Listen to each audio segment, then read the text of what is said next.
How much magnification do you need to see bacteria?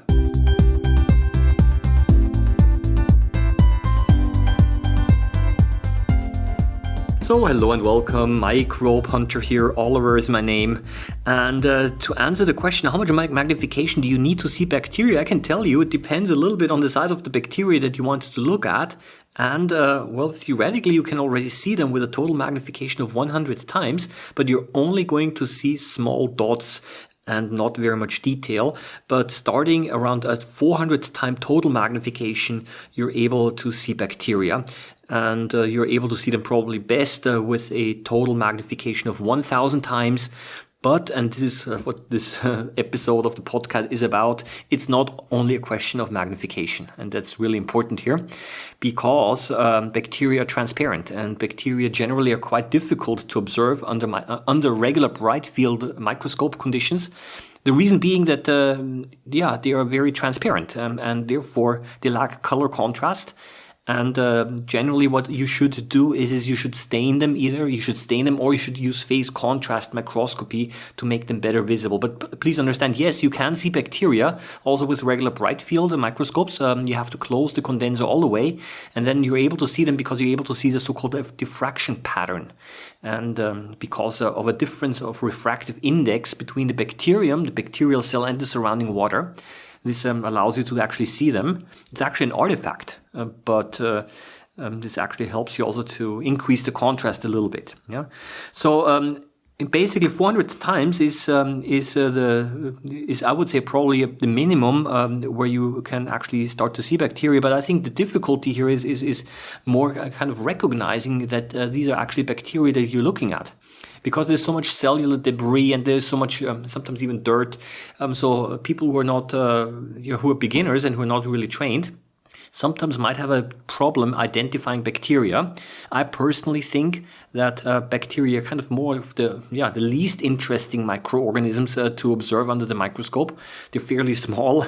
They're almost a little bit like dots. And I would actually say that the protozoa like Paramecia and other ciliates are significantly more interesting. They're also much easier to observe. They move around. Some bacteria also move around. But you can also look into the cell and you can also see some of the events that happen inside the cell. And therefore, I think they're significantly more interesting. And to watch protozoa generally, I mean, you can already see them, the larger ones, easily with a total magnification of 40 times. 100, 200 times is a pretty good magnification. I like to look at water life using a 200 times total magnification. This means a 20 times objective and a 10 times eyepiece. I think this is an ideal combination for looking at water life. But for bacteria, this is definitely too small. They're definitely too small for 200 times. So I would say, again, 400 times and up is fine.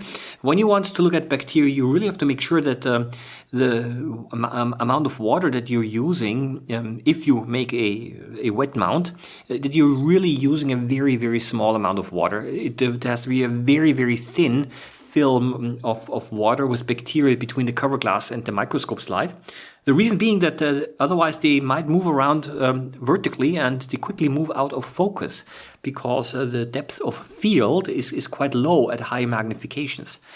So especially if you look at moving bacteria, it's kind of difficult to squeeze them in between cover glass and microscope slide. You can do that with protozoa. As a matter of fact, it's commonly done with protozoa. They're kind of large and they're kind of squeezed, sandwiched between cover glass and microscope slide, and this inhibits their movement, and you can therefore observe them much better. But for bacteria, they're too small, and they still move around vertically, and they kind of it's kind of difficult to find their focus, because they move in and out of focus quite quickly, especially the ones that are moving. So in this case, what I suggest that you do is that you simply take a drop of water and you simply allow the water to dry. And then the bacteria are then on the glass slide, and then what you do is you quickly pass the glass slide through a gas flame, a Bunsen burner, with the bacteria away from the flame. But first you have to dry them, so you don't want to boil them. That's really important. And this kind of heat fixes them, this bakes them to the slide, and then you can add some stain, and you can do further processing and observe them under the microscope. But this actually prevents them then, of course, from floating vertically because they're baked to the slide. Of course, then they're also dead. And how hot should the slide be? It should just be as hot that you're just barely able to hold it. So as soon as you see any smoke coming up from the slide, then this actually means that you've burned it, and you have to restart. Yeah, but I know I'm sidetracking right now a little bit as well. But this is called heat fixing, which is very commonly done in the field of bacteriology. It's the process of heat fixing, because when you add stains to the bacteria that are baked onto the slide, then the stain will not flush the bacteria away. This is kind of the purpose of heat fixing them. This has sometimes been compared a little bit to like putting an egg into a frying pan, and then the egg also gets stuck to the frying pan. And basically because the proteins, they kind of cross-link to the surface, and this is basically the same thing that happens with the bacteria. So I kind of drifted away from the magnification to the to sample preparation of bacteria. So generally, when you buy a microscope, and when you buy an introductory microscope, especially those which cost less than €100 or $100, many of those microscopes don't have a condenser.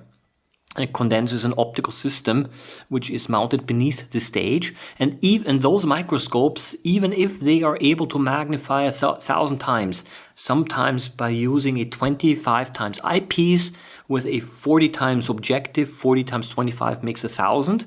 While you have the magnification of 1,000 times, you're still not able to see bacteria, because there's no condenser there, and therefore you're not able to close a condenser diaphragm, which actually causes those diffraction patterns to appear, which allows you to then to see the bacteria. Yeah. So you see again, now I'm switching back to the magnification part and the optics, is that magnification is not everything, but you must make sure that the microscope itself actually is also able to kind of make those diffraction patterns, because this is basically what the condenser is then there to increase the contrast this way. So that's basically, and if this doesn't work, then you just have to use the heat fixing method and stain them either with methylene blue or with some other stain that you have, and then you're also able to see them.